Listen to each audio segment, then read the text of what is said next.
Magandang araw ho sa inyong lahat. Today is Sunday. It's our strong family prayer and exhortation. Kumusta na po kayo? Nawa kayo po ay nasa ligtas na lugar at ang kapayapaan ng ating Diyos sa pamamagitan ng ating Panginoong Kristo maghari sa inyo sa araw na ito. Sa ating pagdalo, sa ating mga pananambahan, tayo ay gamitin muli ng Panginoon na maging daluyan ng pagpapalang espiritual, encouragement at kaalaman. Kami mga pastor ay muli magpapahayag ng mga aral mula sa salita ng Diyos at kami ay nananalangin din naman na ang mga aral na ito ay maisabuhay natin lahat at maging mabuti tayong patutuo sa harapan ng Diyos. Kaya dadako na po tayo sa panalangin, ipagdadasal natin ang pamilyang Pilipino, ipagdadasal natin ang ating pamilya na tayo sama-samang naglilingkod sa Kanya upang ang buhay na ito ay maging kapakinabangan sa ating Diyos na nagbigay din naman ng buhay sa atin. Shall we pray? O aming Ama, kami ay nagpapasalamat sa araw na ito at pagpalain niyo po muli ang pamilyang Pilipino.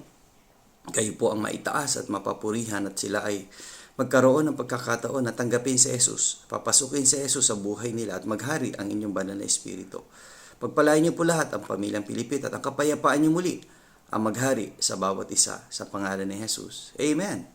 Nais ko pong basahin itong Ephesians, strong exhortation from Ephesians chapter 5 and verse 7. Be not ye therefore partakers with them. Well, ito po ay bilin ni Apostle Paul sa Church of Ephesus na sila huwag maging kabahagi ng mga kasalanan na nakaugalian. Kasalanan na para bagang normal na lang, na parang okay naman, lahat naman gumagawa, kaya pwede na rin, no? Ang sabi ni Apostle Paul sa kanila, huwag kayo magiging bahagi. Kung sa kanila ay normal ang paggawa ng mali, well, dapat sa inyo abnormal ang paggawa ng kamalian o yung kasalanan na hindi naayon sa kalooban ng Diyos.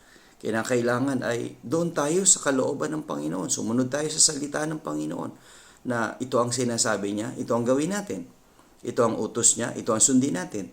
Dahil ayaw ni Apostle Paul na sila maging kabahagi ng mga kasalanan na kung saan na makamundong kasalanan. Mga sistema ng kasalanan ng mundo na ito na ang tanging layunin lamang ay ilayo tayo doon sa kalooban ng Panginoon.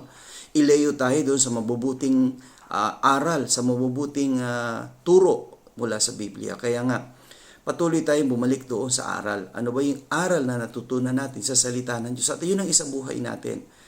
Ang mundo po ay nagtuturo din naman, bagamat ang itinuturo ng mundo ay yung mga bagay na tayo ay magkakasala lang lalo sa Diyos.